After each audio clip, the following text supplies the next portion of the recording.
Meditação. E o tema da meditação hoje é como vencer na carreira cristã.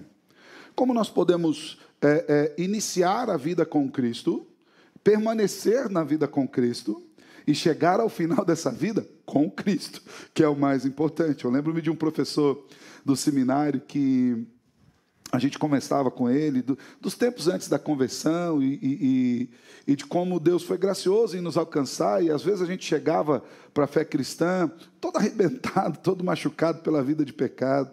E eu lembro que amorosamente ele falava assim: Alessandro, não preocupe-se com o início da corrida, o importante é que a gente chegue lá no final. Esse é o importante, que o Senhor nos conduza até o final. E esse é o desejo de Deus.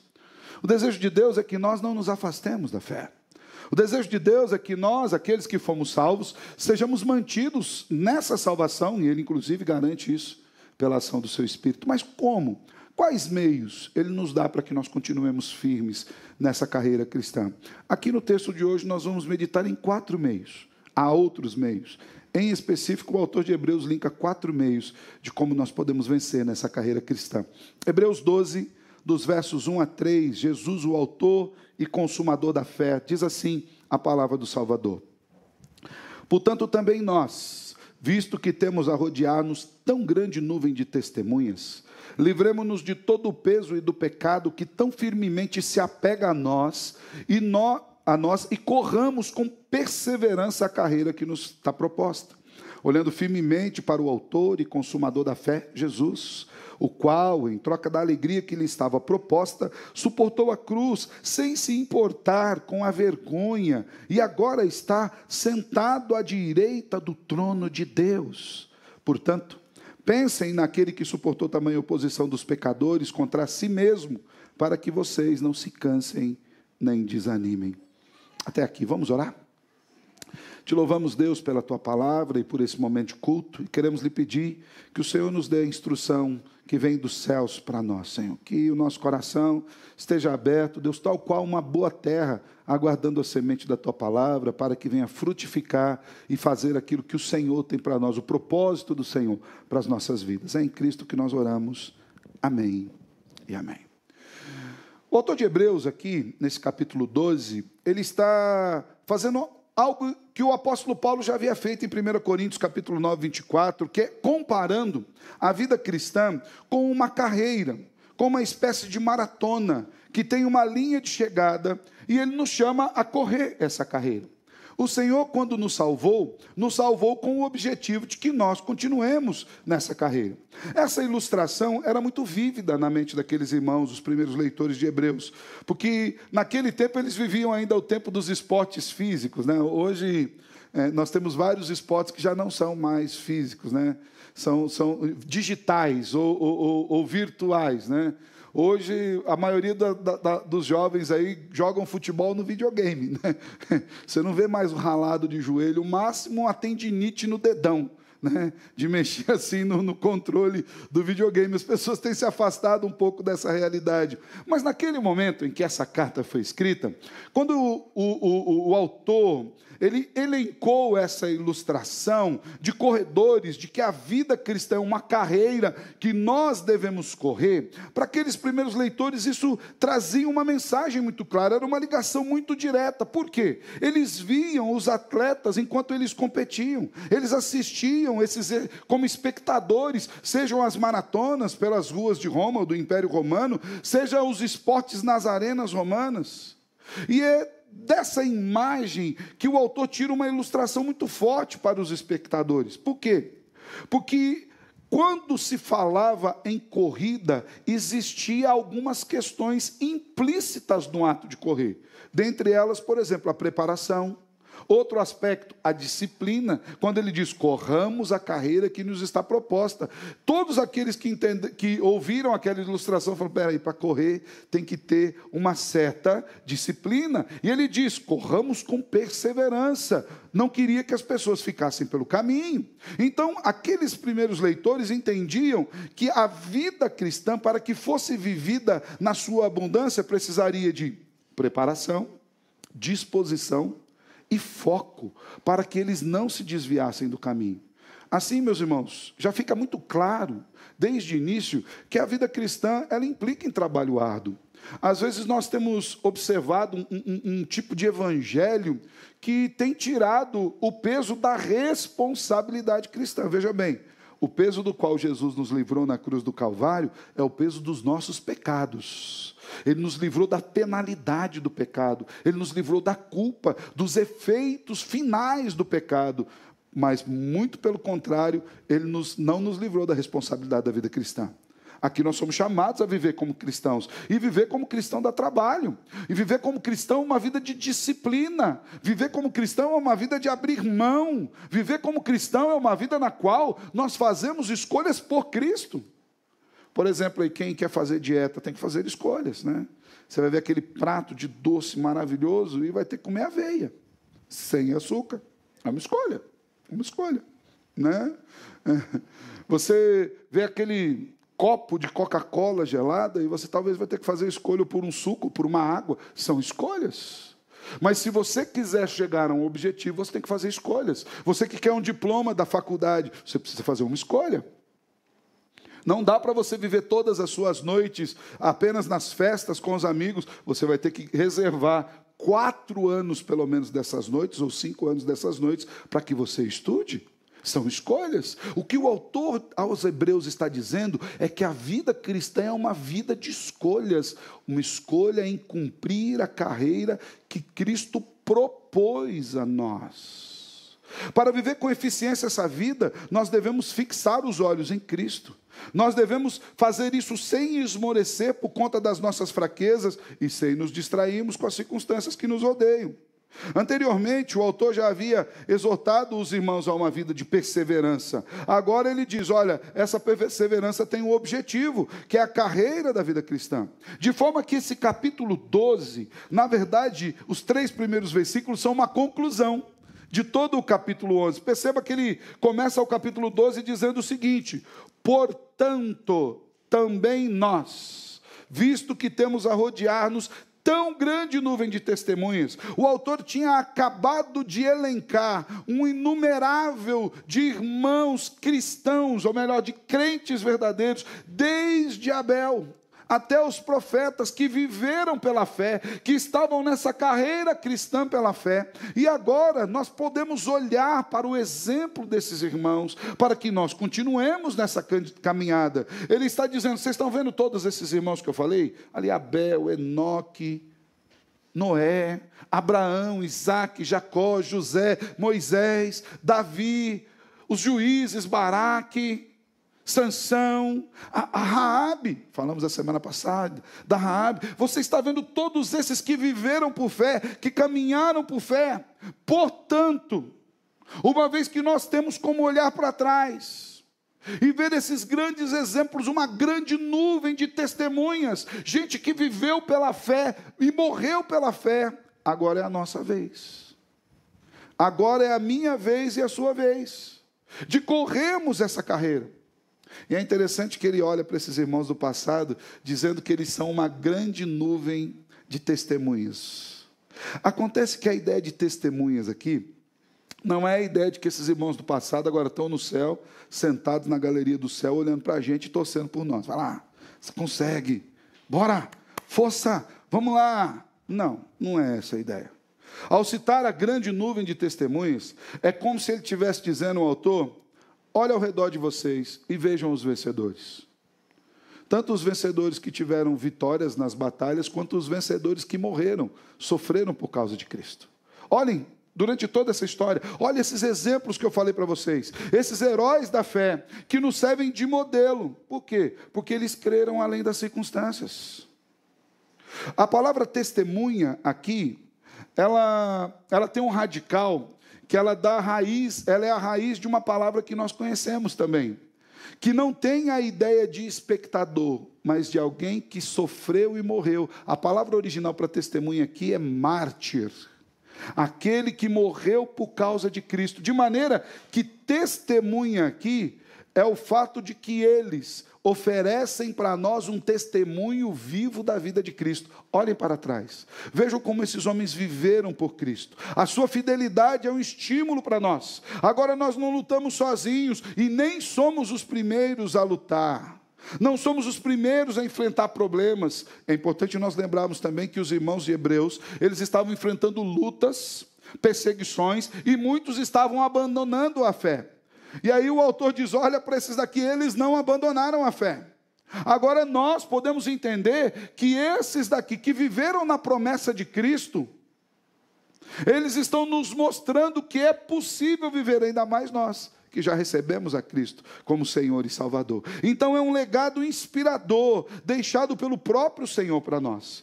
De maneira que esses irmãos e esse texto nos mostram como nós podemos vencer nessa carreira cristã. Ele nos dá aqui 4 orientações acerca disso, olhando para a grande nuvem de testemunhas, observando como o Senhor já agiu no passado, tendo reconhecimento de que temos Cristo no nosso coração. Ele nos dá como primeira instrução para que nós vençamos na carreira da fé cristã, é que nós precisamos nos livrar do pecado. Sabe o que mais atrapalha a nossa vida cristã? O pecado. O pecado é o nosso maior problema. Diz o seguinte o texto: livremo-nos de todo o peso e do pecado que firmemente se apega a nós. Irmãos, é importante nós lembrarmos que o autor ele está propondo a vida cristã em uma forma de corrida, em uma forma de maratona. De uma forma ou outra, eu creio que todos nós já tivemos que correr alguma vez aqui. Seja de maneira esportiva ou atlética, ou seja, por algum motivo qualquer que seja. Mas você já teve a oportunidade, já teve a experiência ruim de correr com algum peso nas costas? Quando você está ou no aeroporto ou na rodoviária, está para sair lá o ônibus ou o avião, você com a mochila pesada nas costas, tendo que correr, às vezes arrastando uma mala, faz com que a corrida se torne mais lenta, não faz? A gente fica mais limitado. Ou então aqui, eu vi o Felipe com as crianças no colo, quantos pais já não tiveram que correr com a criança no colo? Né? Você tem 2 problemas, o peso da criança e o medo de cair com a criança no colo. Né? Às vezes os pais e mães precisam correr, é difícil correr com o peso. Ou você já teve a experiência, talvez em alguma gincana, de tentar correr com as pernas amarradas ou limitado por alguma questão, também é muito difícil, é complexo. E é exatamente a essa figura que o autor liga a questão do pecado na corrida da fé cristã. Ele diz que o que mais nos atrapalha, que o que causa peso, em outras versões ele vai usar o termo embaraçando, né? Na tradução embaraçando, a gente vai falar um pouquinho mais à frente, o pecado é o maior problema que nos atrapalha a crescermos na vida cristã, sabia disso? Não é que a igreja é boa ou ruim, a igreja pode ser fiel ou infiel, pura ou impura, mas não é isso que nos atrapalha.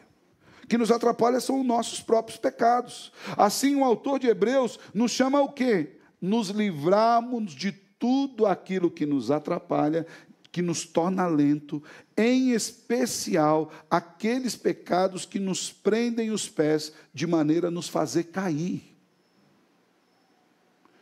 Na carreira cristã, a primeira armadilha da qual nós precisamos nos desvencilhar é o pecado. Em outra versão, como eu falei, há uma tradução para esse peso de pecado, ele diz, desembaraçando do pecado. E aqui, diga-se de passagem, essa tradução, ela traz mais fidelidade à ideia original da palavra que foi traduzida, porque a ideia é de que o pecado causa embaraços, causa enroscos, de que o pecado atrapalha a caminhada cristã. Eu falei aqui que hoje muitos dos jovens jogam futebol no videogame, né? Mas mesmo aqueles que gostam de ir para o campo, hoje já também não tem muito aquele campo de grama, né? Hoje são campos sintéticos, né? O pessoal que joga bola, eu já não posso jogar bola no campo sintético, né? Nunca sou ruim de bola mesmo, né? Outra que o joelho já vai embora, fica com dificuldade. Mas eu lembro do tempo em que eu jogava bola em campo de pasto. Quem já jogou bola aqui em campo de pasto vai saber do que eu estou dizendo. Às vezes você sofria a falta do próprio campo. Você saía correndo, tinha ali uma moita de mato que enroscava o pé e você caía. A ideia do autor de Hebreus é desse tipo de enrosco, que fica escondido, que fica a surdina, que você não vê, e que quando você passa, você enrosca e cai. E aquilo te machuca, e aquilo te deixa lento, e aquilo te atrapalha, e em certo sentido aquilo faz com que você pare naquela caminhada. Então ele diz que o pecado é esse enrosco que fica escondido, do qual nós precisamos nos livrar. A gente precisa estar atento dessa caminhada cristã, porque o pecado causa esse tipo de coisa na gente. Às vezes a gente não nota, mas às vezes nós seguimos a inclinação do nosso coração pecaminosa, e a gente toma a decisão de 1 minuto que vai trazer problema para 10 anos da vida. Quantas pessoas nós vemos assim? Faz escolhas assim, ó. Vou fazer isso aqui agora, e depois tem que segurar aquele rojão por 10 anos, 15 anos, 20 anos. O pecado traz consequências terríveis. Decisões que tomamos em favor do pecado que atrapalham uma vida inteira. Na vida cristã, como nós já dissemos, o pior atrapalho, o maior atrapalho que nós possamos enfrentar não são as dificuldades externas. Nosso maior problema não é o nosso trabalho, o ambiente de trabalho, se ele é bom ou ruim. Não são as nossas finanças, ou até mesmo os nossos relacionamentos. Os nossos maiores problemas não são as enfermidades, não são as perseguições. Não é nem a bonança, ou o sucesso, ou o status quo. O que de fato atrapalha a carreira cristã é o pecado. Eu lembro uma vez que conversava com pessoas queridas, eles falaram, pastor, está vendo aquele irmão que atrapalhou ele, foi que ele ficou rico. Eu falei, mas por que atrapalhou? A riqueza. Porque agora que ele ficou rico, ele comprou chácara e o que ele vai fazer no domingo? Ele passa o domingo na chácara. Né? Eu falei, não, o que atrapalhou ele não foi a riqueza, é o pecado dele. Ele só não faltava aos cultos porque ele não tinha chácara. Ele também não queria vir. O coração dele já estava longe, só não estava na chácara. Hoje a gente só tem um lugar para ver. O que atrapalha a nossa vida não é nada de externo. Lembra uma vez que Jesus foi criticado, que estava com os seus discípulos, e que ele foi beber água sem limpar o copo? E falou, olha esse homem é ritualmente imundo, porque ele toma as coisas, ele come nos pratos, ele não limpa ao exterior, ele traz sujeira para dentro dele. É o que Jesus disse, não. O que contamina o homem não é o que entra dentro do homem. O que contamina o homem é o que sai. Lembra das Escrituras? A boca fala do que o coração está cheio. Nós agimos de acordo com aquilo que está dentro do nosso interior. E sabe qual que é o problema que está no nosso interior? É o pecado. O escritor considera o pecado como o principal empecilho na corrida espiritual. Ele não fala de igreja grande ou pequena, de riqueza ou pobreza, de saúde ou doença. O pecado é aquilo que é hábil a atrair os nossos corações. Na verdade, o nosso coração é propenso à atração do pecado. Eu falo que o nosso coração é como um ímã, com o polo virado, e o pecado é um metal, que a gente vai pegando em qualquer coisa. A gente tem esse desejo às vezes. E a maioria absoluta dos nossos problemas é causado por isso. É por isso que o autor diz, olha, vocês precisam abandonar o pecado. Em outras versões, vocês precisam se desembaraçar do pecado. Aquele que prende suas pernas. Pastor, eu não estou conseguindo crescer espiritualmente porque eu estou lutando com isso, com aquilo. Desembaraça disso. Leva isso para a sombra de Cristo. É por isso que a Escritura como um todo nos chama a nós desvestirmos do velho homem. O apóstolo Paulo, Efésios capítulo 4, verso 22, ou o texto que nós lemos de Colossenses capítulo 3, a partir do versículo 8, olha o que Paulo diz, agora, porém, abandonem igualmente todas essas coisas. E aqui Paulo faz uma pequena lista de pecados, que talvez no dia a dia a gente não considere assim muito pecado, mas é pecado. E ele começa dizendo da ira. Você não precisa responder para mim, só pensa. Você é nervosinho? É pecado. Eu que sou nervosinho, a primeira coisa que bateu comigo. Não se espante, viu, irmão? Esse pecador que está aqui precisa do mesmo evangelho que está pregando. Não há diferença entre nós. A diferença é só que vocês ouvem o que eu estou dizendo. E eu tive que estudar isso aqui. O Senhor já bateu em mim, cara. Eu estou apanhando desde a semana.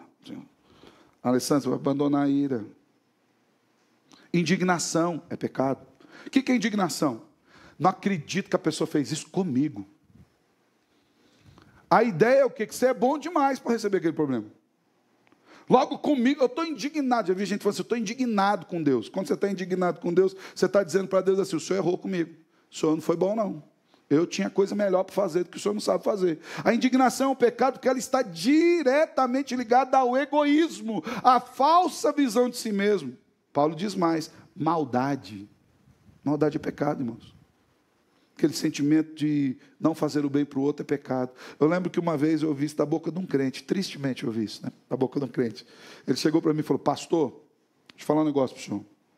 Quando eu sou bom, né? Já errou aí, né? Mas, quando eu sou bom, mas quando eu sou ruim, eu sou melhor ainda. Eu falei, de onde tira essas coisas, meu Deus?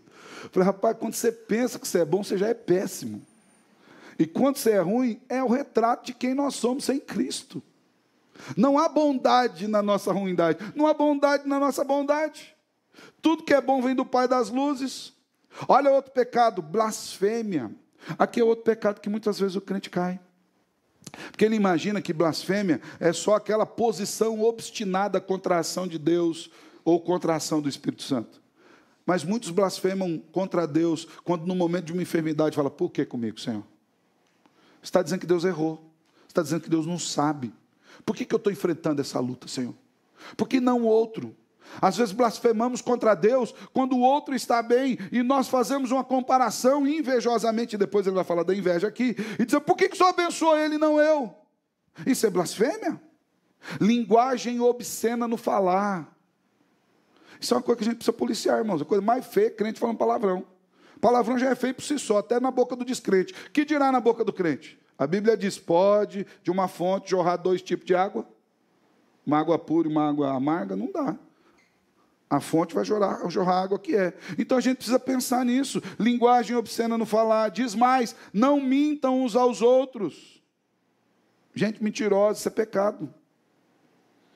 Tem gente que está contando a história para você que você sabe que é mentira. Isso é pecado.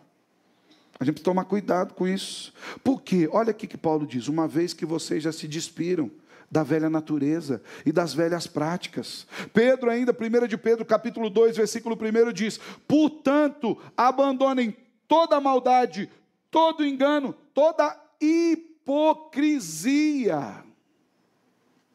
A palavra hipocrisia, ela tem uma raiz muito interessante, porque da raiz da palavra hipocrisia, derivou a palavra artista, porque a ideia de hipocrisia é você colocar uma máscara, é você tentar transpassar uma coisa que você não é, né? Como um artista, você olha lá o artista, está assistindo lá uma série, um filme ou qualquer coisa, e ele está representando uma personagem, até muitas vezes fala, não sou eu, é a personagem, mas está cometendo umas atrocidades terríveis lá com o corpo dele. A hipocrisia é quando nós tentamos vestir uma máscara para enganar as pessoas como se nós fôssemos crentes. E a hipocrisia é muito ruim, porque a hipocrisia, de uma hora ou outra, ela é desvendada, e geralmente ela é desvendada dentro das nossas casas, porque na nossa casa a gente é quem a gente é. Na nossa casa a gente é tão bondoso quanto a gente é tão amoroso quanto a gente de fato é, a gente é tão crente quanto a gente de fato é. Dentro da nossa casa a gente fala as coisas que a gente ia falar mesmo. E às vezes a gente dá recado para os nossos filhos, está dando recado para a nossa família. Por que muitas vezes a gente vê filhos de crentes que têm se afastado da igreja? 2 motivos. Um, pelo coração pecaminoso ativo dele mesmo, ponto, acabou. Mas muitas vezes é pela hipocrisia dos pais, que dizem ser uma coisa, mas não são. Que chegam na igreja, vestem a máscara de santos, eles representam um personagem aqui na igreja. Um personagem que levanta a mão, que chora, um personagem que dá oferta, um personagem que vem vestido de piedade. Mas quando chega em casa e tira aquela máscara, o negócio é tenso. A Bíblia diz que nós devemos tirar, abandonar. Sabe por quê? Porque isso é pecado, porque isso atrapalha a vida cristã, bem como todo tipo de maledicência. Há ainda outros pecados que estavam mais diretamente ligados aos irmãos de Hebreus ali. Aquele contexto, lembrando que aqueles irmãos, muitos estavam abandonando a fé cristã por conta dos problemas e das adversidades. Então, outros pecados que podem ser listados aqui, que precisam ser abandonados, é o pecado de querer abandonar a fé porque você teve algum sofrimento. Hebreus 10, 38 e 39 fala disso. Às vezes a gente sofre e fala, ai, Deus me abandonou. Não abandonou não, irmãos. Ou você acha que você ia ser eterno aqui? Ia ficar para a semente? Já contei para os irmãos, que pastor amigo, não vou dizer o nome dele, porque senão você vai descobrir de onde é. Mas o pastor amigo contou de uma irmã muito querida que eu conheço, essa irmã também muito querida, e ela já no alto dos seus 80 e tantos anos, quase 90 anos de idade, ela teve uma enfermidade. A mulher viveu com Cristo ali todo aquele período, mas ela teve uma enfermidade. E ela se entristeceu a ponto de chegar para o pastor e falar, pastor, Deus se esqueceu de mim, 89 anos. O pastor orou para ele, esqueceu mesmo, irmão. A Bíblia diz que é 70, 80, Deus esqueceu de vir buscar a senhora. Eu não falaria isso, mas ele foi corajoso. Mas aquilo abriu os olhos da irmã, falou, peraí. E ele falou, como a senhora diz que Deus esqueceu da senhora, o mesmo Deus que cuidou durante todos esses 89 anos? Que tipo de ilusão pecaminosa há no coração da senhora? Ou melhor, que tipo de desilusão que a senhora não quer encontrar com o Salvador? Às vezes, irmãos, nós fraquejamos com qualquer problema que aconteça, com qualquer adversidade. Então, abandonar a fé pelo sofrimento é pecado. O desânimo amargurado que contamina os demais da igreja também é pecado. Versículo 15, se tiver com a sua Bíblia aberta, está com ela aberta aí? Vai lá no capítulo 12, versículo 15. Depois nós vamos estudar isso com maior profundidade daqui umas 2 semanas. Mas olha ali. Atentando diligentemente, porque ninguém faltoso, que não seja ninguém faltoso, que separando-se da graça de Deus, nem haja alguma raiz de amargura, que brotando vos perturbe, por meio delas muitos sejam contaminados, ou seja, um coração desanimado e amargurado que contamina os demais. A amargura é pecado, irmãos. A amargura é aquele sentimento que faz com que nós não olhemos as bênçãos de Deus, mas reclamemos por aquilo que nós não recebemos. A amargura é algo muito interessante. Eu trabalhei muitos anos com vendas na minha vida. Antes do ministério pastoral, eu trabalhei muitos anos na área de vendas. E eu lembro que nós estudávamos sobre esse processo, sobre pesquisa, como a questão de satisfação de clientes, de bom atendimento e tudo mais. E eu lembro-me que foi nos apresentado certa vez uma pesquisa que diz que num grupo de 10 clientes, que são atendidos em uma loja qualquer, se eles forem bem atendidos, então você foi lá, comprou uma roupa, um sapato, qualquer coisa, e eles foram bem atendidos, desse grupo de 10 clientes, entre 1 e 2 vão falar bem da loja e dizer, compra lá na loja, é bom, fui lá comprar o sapato, ele vendeu o sapato, tudo jóia, tranquilo, deu tudo certinho, me atendeu bem e tal. Mas, se ele não se sentiu bem atendido, entre 7 e 8 vão dizer mal daquilo. Perceba como isso está no coração da humanidade como um todo. Às vezes na igreja é assim. A pessoa não cumprimentou na porta, já sai amargurada. Não, o problema é comigo mesmo. Nossa, a pessoa passou do meu lado e não me cumprimentou. Como se o objetivo daquele dia da pessoa fosse te cumprimentar. Então Deus falou, você vai sair de sua casa para cumprimentar o fulano de tal. E você passou pelo fulano de tal, irmãos. Já parou para pensar que a outra pessoa do seu lado tem sofrimentos, tem lutas, adversidades, e que talvez ela tinha alguma outra coisa a fazer, e que talvez, só talvez, o alvo da vida dela fosse Cristo e não necessariamente você? Talvez. A gente precisa pensar nessas coisas, porque às vezes nós nos tornamos amargurados e temos a tendência de contaminar a igreja com a nossa amargura. Nós não apenas não ficamos satisfeitos com a amargura particular e queremos espalhar para os outros essa amargura. O nome disso é pecado.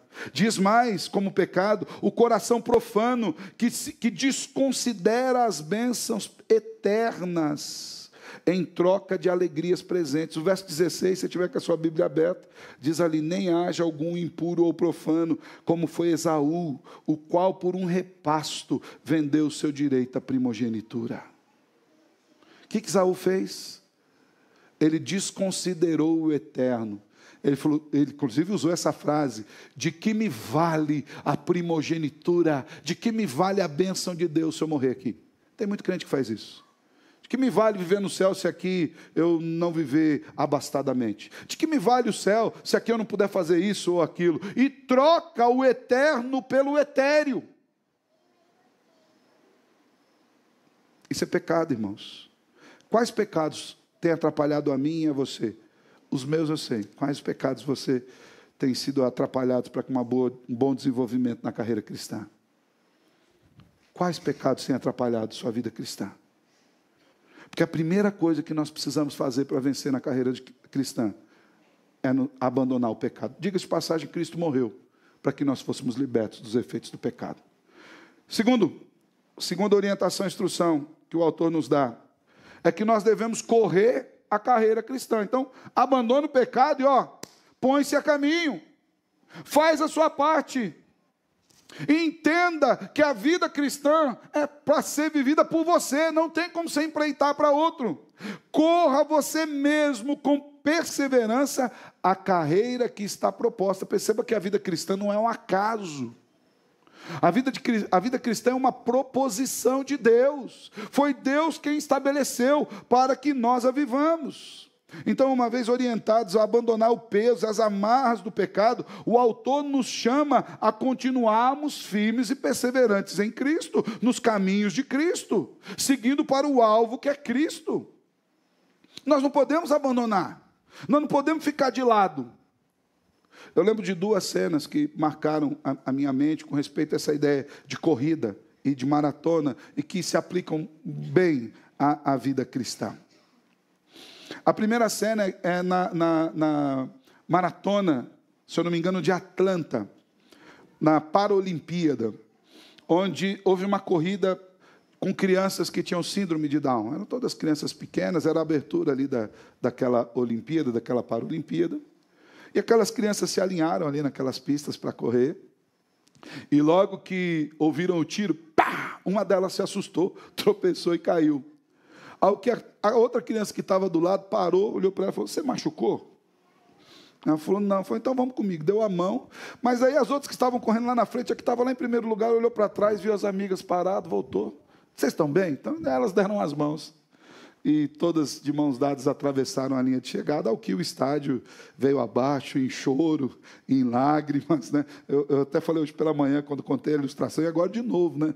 A gente se emociona de imaginar aquela cena, aquelas crianças de mãos dadas, todas caminhando na linha de chegada. Outra cena que me veio à mente foi em uma dessas maratonas, quando o maratonista que estava em primeiro lugar, ele estava ali, você via que ele estava literalmente cansado, e por um momento ele olhou para o lado e tropeçou e caiu. E o que vinha em segundo lugar, passou por ele, mas voltou e falou, pegou na mão dele, levantou, e os dois passaram juntos pela linha de chegada. Veja bem, não é para que fiquemos para trás, é para que corramos a carreira que está proposta. Ninguém vai cruzar a linha de chegada e ficar sentado no meio-fio. Ninguém vai cruzar a linha de chegada se parar de correr. Veja a importância que o autor dá aqui, a perseverança. A perseverança é o motor que propulsiona a corrida cristã. É a forma pela qual o corredor se mantém ativo. E o termo usado para perseverança aqui, ele significa também estabilidade, constância. Sejam constantes na vida cristã. A perseverança aqui é a característica da pessoa que não se desvia do seu propósito. A perseverança é a qualidade daquele que é fiel à piedade, mesmo diante das provações e dos sofrimentos. É por isso que o autor diz, olha, a carreira na qual nós estamos inseridos, na vida cristã, ela é uma proposta de Deus. Foi Deus quem nos colocou aqui. Então, diante dessa carreira, nós devemos correr de maneira perseverante, sem parar, sem desviar, sem perder o foco, constantemente. Lembra que eu falei que na mente dos primeiros leitores, quando o autor usou a ideia da corrida, já tinha algo implícito e eles entenderam por quê?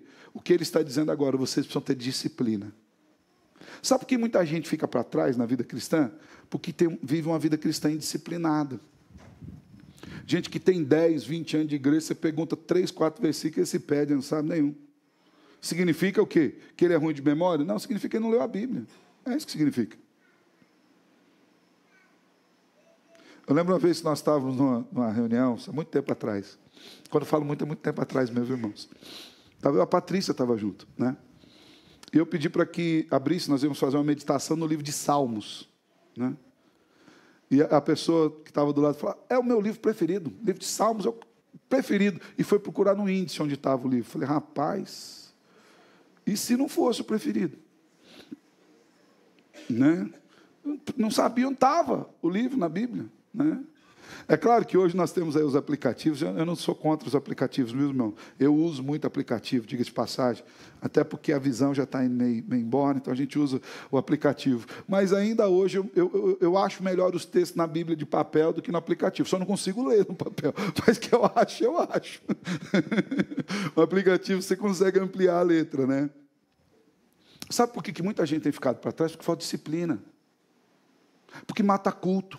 Sabia disso? Duas coisas, matar culto é pecado. Por que é pecado? É pecado porque o culto é uma santa convocação do Senhor. Ele não é uma opção particular do crente, vou ou não vou, gosto ou não gosto. Ele é uma santa convocação de Deus. É Deus quem chama o seu povo a cultuá-lo. Diga-se de passagem, Deus fez na criação um dia para isso. É tão importante que na obra criacional, em 6 dias, Deus fez tudo o que havia de se fazer, e ao 7º ele descansou, para que nós aprendamos a entrar no seu descanso. Hoje pela manhã, o pastor Eliandro falou que Gênesis está em Apocalipse, né? Muito gostei dessa frase, né? Sabe aquele descanso lá de Apocalipse? Sabe? Quando nós vamos entrar na Jerusalém celestial, ele foi feito lá no 7º dia da criação. O Senhor descansou não é porque Ele estava cansado, é para nos ensinar a entrar no seu descanso, a descansar em Cristo. Sabe por que muita gente fica para trás? Porque não tem constância na vida cristã, não tem vida de oração, não tem vida de piedade, não tem vida de comunhão. Lembra que eu falei aqui que eu gosto de mandar o povo? Abraça o irmão que está do lado, estende a mão. Vou mandar de novo no fim do culto, fica tranquilo, tá? Abraça o irmão que está do seu lado, estende a mão. Ah, pastor, eu não gosto disso, mas deveria gostar. Na verdade, deveria fazer sem pastor nenhum ter que pedir. Sabia que tem muita gente que chegou aqui e que talvez o único aperto de mão, o único abraço que ele deu foi o que você deu para ele, às vezes forçado, mas foi o que você deu para ele. Nós devemos ter prazer na vida cristã. Só que às vezes nós não nos disciplinamos a vida de comunhão. É muito triste quando a gente sai da nossa casa e vem num ambiente preparado para louvar a Cristo Jesus, em comunhão, e a gente está nesse ambiente com 50, 100, 150 pessoas. Agora nós estamos aí com mais de 60, hoje de manhã já tínhamos umas 160, 170 pessoas no culto pela manhã, e nós estamos aqui no meio da comunhão dos santos, oferecendo a Deus um louvor solitário. A gente não tem relação nenhuma com quem está aqui, com quem está aqui. Nem quem está na frente, nem quem está atrás. É só eu. Não é isso que o Senhor estabeleceu. Mas por que a gente não entende isso? Porque a gente não tem a disciplina de ler as Escrituras. É por isso que muita gente tem ficado no caminho. E olha o que ele diz. Corra com perseverança, disciplinadamente, corra com estabilidade, com constância essa carreira cristã, porque foi o Senhor quem propôs a carreira cristã para você e para mim. Nós não estamos aqui por acaso. Segundo aspecto, faz a sua parte, corre a carreira cristã, seja constante, persevere, olhando para Cristo. E aí entra o terceiro aspecto para que nós vivamos e vençamos na carreira cristã, que é o quê? Olhar para Cristo. Em nenhum momento o autor está propondo que nós vamos vencer a carreira pelos nossos próprios esforços. Muito pelo contrário. Ele diz que todos esses esforços, eles precisam estar embasados naquele que nos deu força. E quem nos deu força? Cristo Jesus. Versículo 2 diz assim: olhando firmemente para o autor e consumador da fé, Jesus, o qual, em troca da alegria que lhe estava proposta, suportou a cruz sem se importar com a vergonha e agora está sentado à direita de Deus. Veja bem, você vai olhar para aquele que é o autor da fé. Quando nós falamos de fé, nós não estamos dizendo de um intento particular, natural do homem, que nos leva a crer no sobrenatural. Nós estamos falando num dom gratuito de Deus, que infundiu em nós a capacidade de crer no sobrenatural. O Senhor é o autor da fé. A fé é uma obra da graça de Deus. A fé é uma obra da graça que nos é dada por Cristo. Ele quem fez a fé, não é minha, não é sua. A fé que nós temos foi Ele que deu, Ele colocou em nós. E diz mais, Ele não é apenas o autor, Ele é o consumador da fé. Ele é o objetivo final da fé. A fé aponta para Ele, cantamos aqui, nada mais importa. Jesus é o centro. É tudo para Ele, é tudo para a glória dEle. Ele é o centro de todas as coisas. Olhar para Cristo, irmãos, não é uma mera questão de observação simples. Não é uma ideia de reconhecimento histórico da pessoa, do filho de José e Maria, que nasceu há 2000 e poucos anos atrás. Olhar para Cristo, que o autor está propondo, é um ato de fé. É de olhar para Jesus como sendo aquele que nos faz perseverar, aquele que nos dá força na caminhada. É olhar para Cristo como modelo e objetivo. E modelo de Cristo é muito importante e é muito interessante, porque, por exemplo, você sabia que Cristo foi um homem de fé? Às vezes a gente tenta desassociar essa ideia da pessoa de Jesus, né? Mas no mistério da dupla humanidade de Cristo, da dupla identidade de Cristo, onde ele é 100% homem e 100% Deus, ele é homem na plenitude e ele é Deus na plenitude. Nesse mistério dessa dupla natureza de Jesus, humana e divina, aqui, enquanto Jesus viveu aqui, os 33 anos que ele viveu aqui, ele viveu pela fé no Pai. Ele orava constantemente, pedindo que o Pai lhe fortalecesse. Lembra da oração no Getsemane? É uma oração de fé. Senhor, eu sei de tudo que vai acontecer aí. Se for possível, afasta de mim esse cálice. Mas não seja o que eu quero, seja o que o Senhor quer. É um ato de fé no plano eterno de Deus. Nós vemos isso, inclusive, estampado na palavra do apóstolo, dizendo, olha, vocês precisam ter dentro de vocês o mesmo sentimento que Cristo teve. Cristo não se apegou ao fato de ser Deus, e Ele era Deus. E Ele foi obediente ao Pai.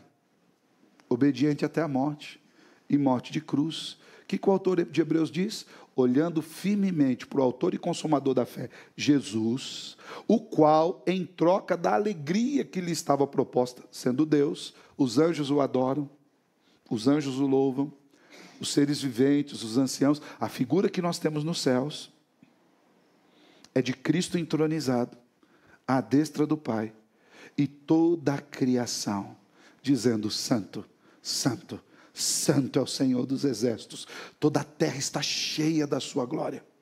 Só que essa figura lá do fim, é a mesma figura que estava antes do começo. Essa figura é a figura eterna, em troca de toda essa alegria e exaltação da qual Ele é digno de receber. Ele suportou a cruz. Ele veio como um homem, Ele se fez carne, habitou entre nós. Nasceu do ventre de Maria, padeceu sob o poder de Pôncio Pilatos, foi crucificado, foi morto, foi sepultado, experimentou a descida no Hades, experimentou a morte que é nossa e subiu aos céus novamente. Irmãos, por causa de uma vida de fé e obediência a Deus, Cristo suportou a vergonha e hoje está entronizado. E o que o autor nos diz? Olhem para Cristo. Olhe para Cristo. O comentarista bíblico Warren Wiersbe, ele diz que o autor de Hebreus faz questão de citar algumas palavras da oração de Jesus. Hebreus capítulo 2, versículo 13, diz assim, Jesus na sua oração, eu porei nele quem? No Pai, a minha confiança. É uma oração, inclusive, que havia sido profetizada pelo profeta Isaías, no capítulo 8, versículo 17, quando diz, ali o servo vai colocar a confiança no Senhor. O fato de Jesus ter orado evidencia a sua vida por fé. Eu lembro-me de um teólogo que eu estudei no seminário, o nome dele é Jürgen Moltmann. Ele diz que Jesus é o maior exemplo de um homem vivendo na total dependência do Espírito Santo de Deus. Você quer saber o que é viver na dependência do Espírito Santo de Deus? Não fica olhando esses profetas, dando essas profetadas ultimamente, não. As coisas feias, viu? As coisas assustadoras aí. Gente falando com galinha e daí para lá, né? Não, é verdade, irmão. Seria cômico se não fosse trágico, né? Esses dias eu vi um aí, que eu até tenho que achar uma mulher aqui de Maringá, eu vi aí na internet, diz que um homem orou por uma mulher aqui em Maringá e ela perdeu 23 quilos. Eu preciso achar o endereço dessa mulher, pedir para esse homem orar por mim. Não fica atrás dessas profetadas, não é isso que é viver na dependência do Espírito Santo de Deus. Você quer saber o que é viver na dependência do Espírito Santo de Deus? Olhe para Jesus. Jesus viveu na completa dependência do Espírito do Pai. E veja bem, o autor nos diz, devemos olhar firmemente para Jesus. A ideia de olhar firmemente é de fixar os olhos em Cristo, de tal forma que nada ao nosso redor tire a nossa atenção. A caminhada vai ter dificuldades? Vai. Vão enfrentar problemas? Vão. Mas nós olhamos para aquele que venceu todas essas coisas. O próprio autor de Hebreus diz, nós não temos um sumo sacerdote que não se compadeça de nós, alguém que não se identifique conosco, muito pelo contrário, nós temos um perfeito, que viveu aqui, foi tentado como nós em todas as coisas, com um grande diferencial, ele não pecou. Você entende isso, irmãos? Coisa maravilhosa. Olhamos para Cristo. Nosso Senhor Jesus suportou muito mais coisas aqui na terra do que qualquer um daqueles heróis da galeria da fé. No capítulo 11, o nosso Senhor Jesus suportou aqui muito mais coisas do que qualquer um de nós possamos suportar. Ele suportou a cruz. Olhe para Cristo. Ele bebeu o cálice da ira de Deus. Eu gosto muito dessa palavra de Isaías, talvez seja uma das frases que eu mais citei. E quase toda semana ela vem, porque não tem como não dizer. O castigo que nos traz a paz estava sobre ele. O salário que eu merecia receber pela morte, Jesus recebeu. Olhe para Cristo, olhe para Jesus. A sua crucificação envolveu vergonha, sofrimento, envolveu a oposição de pecadores. E até mesmo, irmãos, um sentimento duro e frio, de rejeição. Pastor, Deus rejeitou? Não. Sabe aquele momento em que Jesus na cruz do Calvário diz, Eli, Eli, lama sabachthani, que quer dizer, Deus meu, por que me desamparaste? Não é que Deus esqueceu Jesus na cruz. Eu já vi alguns pregadores dizendo que naquele momento Deus virou o olho no céu. Ai, que dó do meu filho. Não, irmãos. Sabe por que ele sentiu esse desamparo?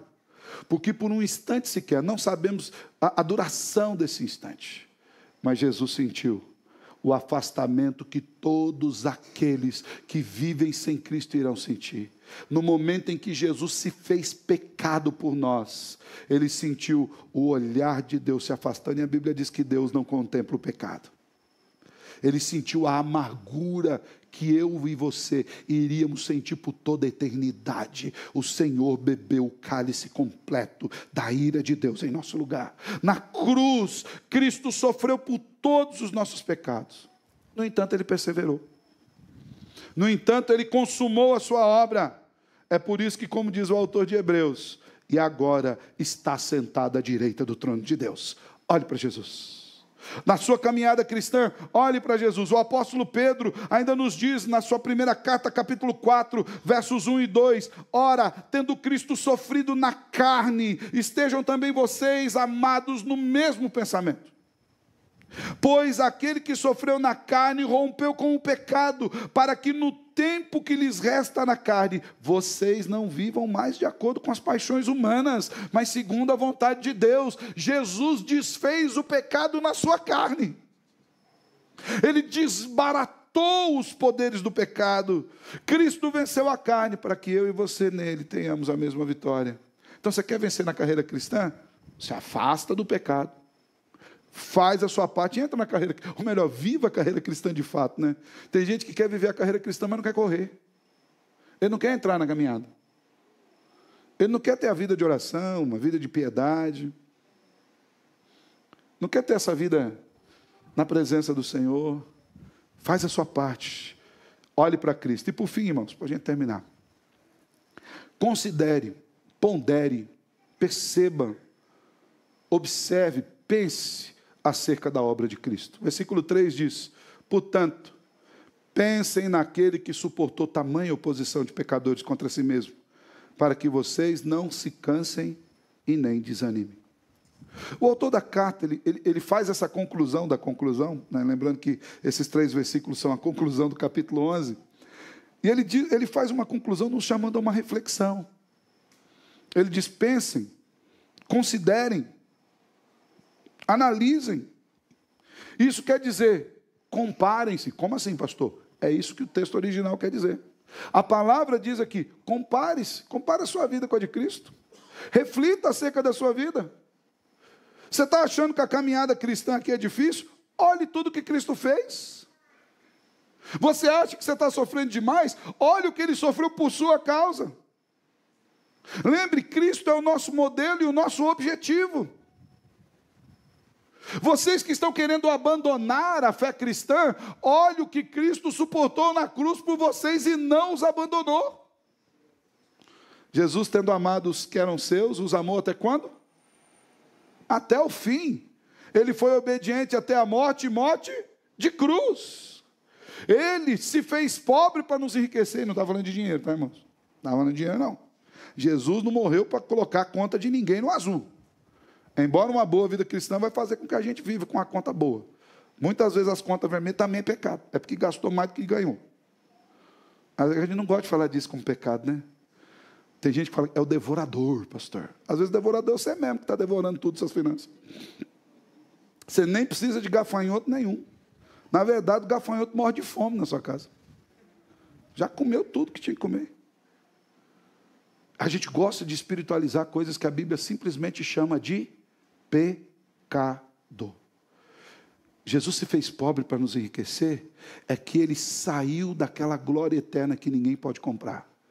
Se fez homem como nós, para que nós possamos herdar aquele céu maravilhoso que dinheiro nenhum pode alcançar.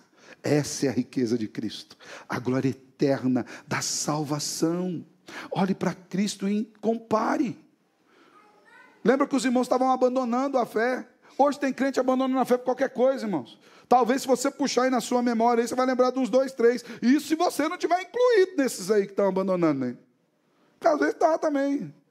Eu lembro uma vez que nós demos uma aula aqui na Escola Bíblica Dominical sobre os crentes... esqueci o termo agora. Mas era os crentes que estavam afastados de Deus, né? Desigrejados, né? E a gente viu que tinha uns desigrejados dentro da igreja. Mas como assim, pastor? É aquele que está aqui de corpo presente, né? Mas não está aqui, né? É aquele que acabou de sair da porta e não sabe o que aconteceu. Ele veio aqui porque é um costume. Ele veio aqui de domingo à noite porque ele falou assim: nossa, eu estou na igreja, é costume, é quase que aquele sistema natural, né? Quando ele se percebe, ele está com o irmão do lado, falando: rapaz, eu estou aqui na igreja. Mas ele não vive como cristão.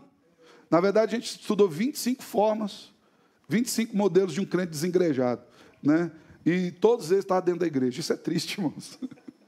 Porque o crente desengrejado que está fora da igreja, ele já estava desengrejado aqui dentro. Ele não ficou desengrejado quando ele saiu porta para fora.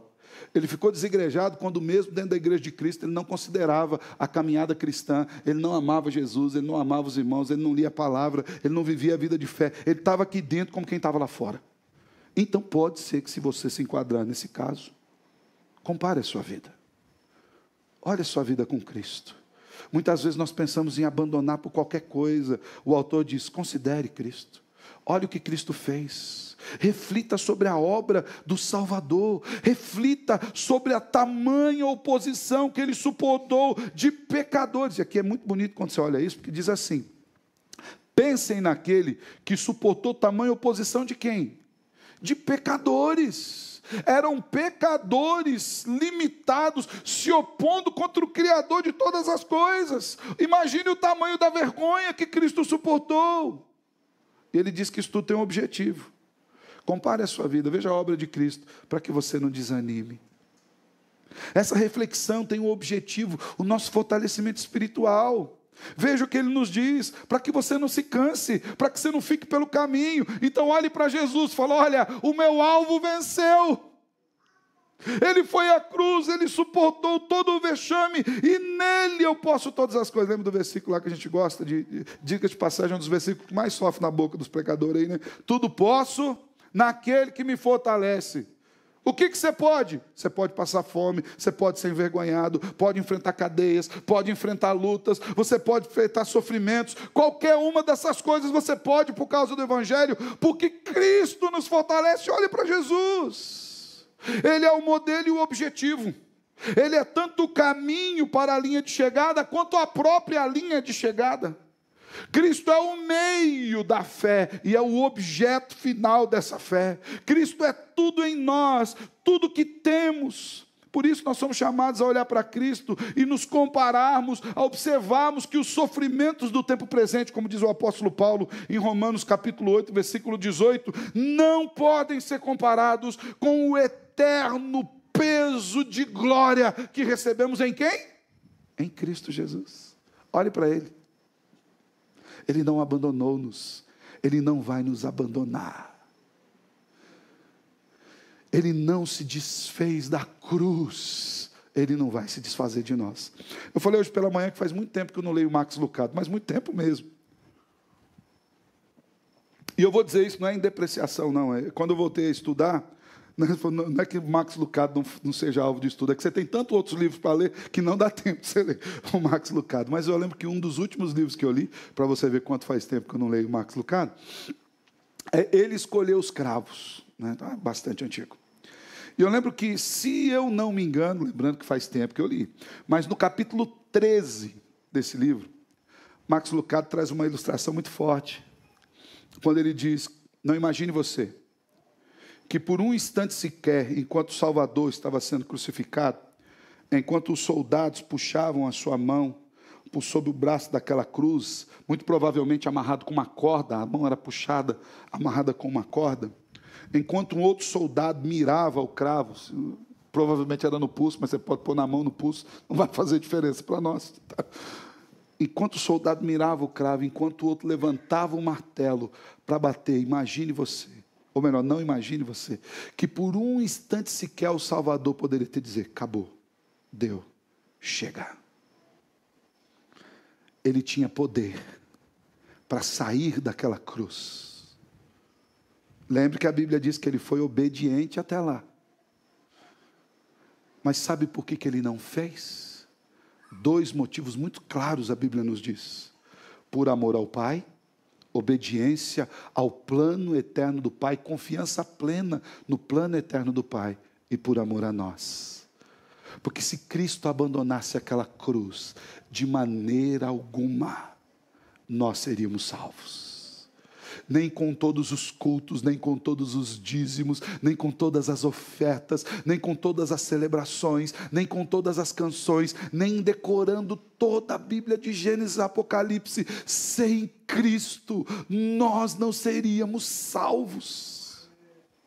Olhe para Jesus, compare e entenda que Ele suportou aquilo por nós. Ele não vai nos abandonar nessa carreira cristã. Ele vai continuar conosco. Jesus não deixa ninguém pelo caminho.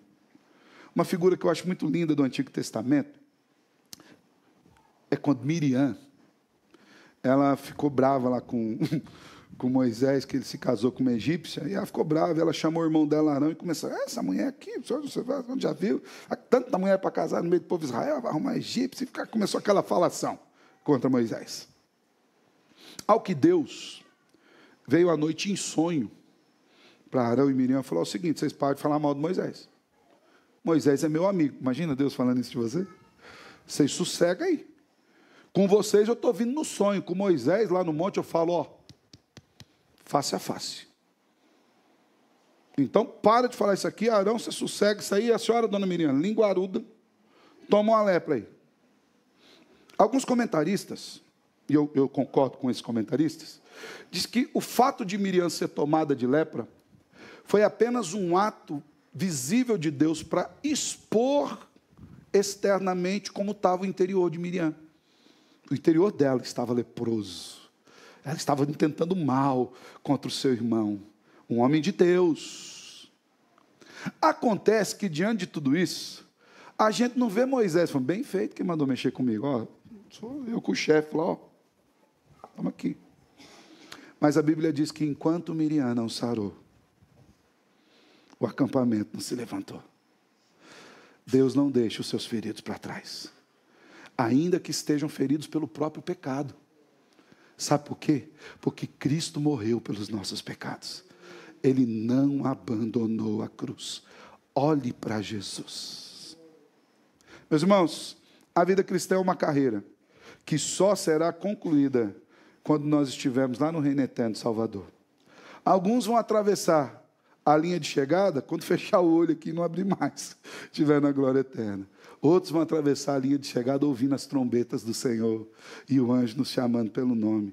Não importa quando nós cheguemos, se daqui 10 minutos, se amanhã cedo, ou se o Senhor voltar para nos buscar, o que importa é que nós cheguemos. Até lá, meus irmãos, nós somos chamados a continuar correndo aqui, nos esforçando pela perseverança aqui, nos mantendo o coração firmes no Senhor aqui, porque essa é a carreira que Deus tem para nós. E eu quero terminar trazendo 4 aplicações rápidas para os irmãos. A primeira delas, irmãos, saibam que muitos irmãos anteriores a nós já enfrentaram lutas pelo Evangelho, se mantiveram firmes e foram salvos pela fé. Você não é o primeiro. Deus não inaugurou a fé em você. Essa fé vem desde Adão, nosso pai lá do passado. Aquele mesmo que caiu, que tem gente que fala, vou chegar no céu, vou pegar Adão. Isso é pecado, irmão. Você vai chegar no céu, você vai levar pecado de briga lá para o céu? Você nem vai para lá com essa ideia. Você vai chegar lá no céu e falar, Senhor, obrigado, porque eu estou aqui com Adão. Nem era para estar aqui. Você tinha que falar assim, Senhor, obrigado que o Senhor colocou Adão. Porque se colocasse o Alessandro, ia fazer a mesma coisa e ia ser o meu nome que o povo ia estar falando. Não ia ser o nome de Adão. Nós íamos fazer a mesma coisa. Adão é o representante da raça humana. Ele só fez aquilo que nós faríamos. Ele fez aquilo que nós fazemos todo dia. Quando nós dizemos para Deus, nós não vamos obedecer o Senhor, não, vamos fazer do nosso jeito. Deus fala, não come da árvore. Não, vou comer, é boa. Fica esperto, eu sei o que estou fazendo. Adão imaginava a mesma coisa. E deu no que deu. Lembre-se que outros irmãos do passado já sofreram por causa de Cristo. Os mártires, aqueles que nós citamos no capítulo 11. E esses irmãos devem nos servir de incentivo. De ver como Deus age na vida de pessoas limitadas. E Ele age na nossa vida. E Ele vai nos salvar, porque Ele salva pessoas limitadas. Diga de passagem, não tem ninguém que não seja limitado, que seja salvo. Porque as nossas limitações são a causa da vinda de Cristo. E a nossa limitação maior é o pecado. Segundo, lembre, irmãos, que o sofrimento de Cristo foram muito maiores que os nossos sofrimentos. Quando você estiver sofrendo alguma coisa, eu não estou dizendo que você não pode se entristecer, irmão. Entristecimento é natural, nós nos entristecemos por coisas grandes ou pequenas. Mas nunca, de maneira alguma, blasfeme contra o Senhor. Lembre-se que o maior sofrimento que Cristo suportou por nós, Ele sofreu o peso do pecado. Ele recebeu o castigo que nos traz a paz. E por que eu falo isso? Porque enquanto nós ficamos olhando para as nossas dores, nós deixamos de agradecer todo o cuidado que Deus tem tido para conosco até aqui. Às vezes, lá na frente, nós vamos perceber que as dores que nós sofremos foram preparações de Cristo para uma vida mais profunda, mais forte, mais profícua, mais produtiva. Terceiro, irmãos, o pecado é o nosso maior atrapalho na vida cristã. Repita comigo. O meu pecado é o meu maior problema. Pode dizer. É o seu, não é o meu não, tá? O pastor falou o meu, é o dele. Não, fala assim, o meu pecado é o meu maior problema. Nós precisamos entender, irmãos, que o que mais nos atrapalha na vida cristã é o pecado. E aí nós não podemos desconsiderar os danos, os perigos do pecado nessa vida. Nós não podemos agir como se nós não tivéssemos sido informados acerca do pecado. O pecado é tão grave que pessoas que vão no inferno só estão lá por causa dele. Sabia disso? As pessoas que habitam o inferno lá estão por causa do pecado, de um coração impenitente. Então nós precisamos tirar o pecado da nossa vida. Como é que eu faço isso, pastor? Na dependência do Espírito Santo de Deus. Olhando para Cristo Jesus. Sabendo que agora o pecado não tem domínio mais sobre nós. A gente peca de má vontade mesmo. Eu uso a palavra, até vou usar essa palavra, você vai me entender com toda a deferência. A gente peca porque a gente é sem vergonha. A gente opta pelo pecado. A gente desconsidera o sacrifício de Cristo. Quarto e último lugar, nós precisamos sempre olhar para Jesus. Olhe para Jesus. Não olhe para as pessoas, olhe para Jesus. Olhe o quanto Ele suportou. Ele é o autor e consumador da nossa salvação como um todo. Ele é o projeto, Ele é o caminho e Ele é o alvo. Tudo em Cristo. Olhar para Cristo é tanto considerar as suas dores, quanto aguardar a sua redenção. Olhe para Cristo. E o meu desejo, irmãos, é que nós sejamos fortalecidos nessa corrida da fé cristã, para que lá no final, eu e você, passemos por aquela linha de chegada e olhemos a mão poderosa do Senhor nos amparando. A mão poderosa do Senhor nos levando para dentro. Nós cruzemos aquela linha maravilhosa de chegada, olhando para aquele que nos conduziu em todo o caminho. Foi Ele que nos colocou no caminho, nos manteve nele, e é Ele que nos recebe lá no final, diante desse caminho. Que Deus abençoe sua vida. Que você seja fortalecido nessa corrida da fé cristã, e que você chegue lá, juntamente comigo, em Cristo Jesus. Amém? Feche seus olhos, quero orar com você. Quero convidar o pessoal do Doulos vir para cá. Enquanto o pessoal da banda chega aqui, quero convidar você a ficar com os olhos fechados. Senhor, obrigado pela Tua palavra. Quero lhe pedir, Senhor, que de fato o Senhor nos ajude a desembaraçarmos de todo tipo de pecado e andarmos a carreira, corremos a carreira que nos está proposta. Que em tudo, Senhor, nós entendamos que a carreira é o Senhor quem propõe, então é o Senhor quem nos sustenta e é o Senhor que nos recebe no final. E que as nossas forças sejam renovadas em Ti. Que nós não desanimemos, que a gente não fique para trás, mas que a gente espere no Senhor, sabendo que o Senhor é a força que traz a esperança. É o Deus que cuida de nós todos os dias, para a glória de Cristo. Amém. Vamos terminar esse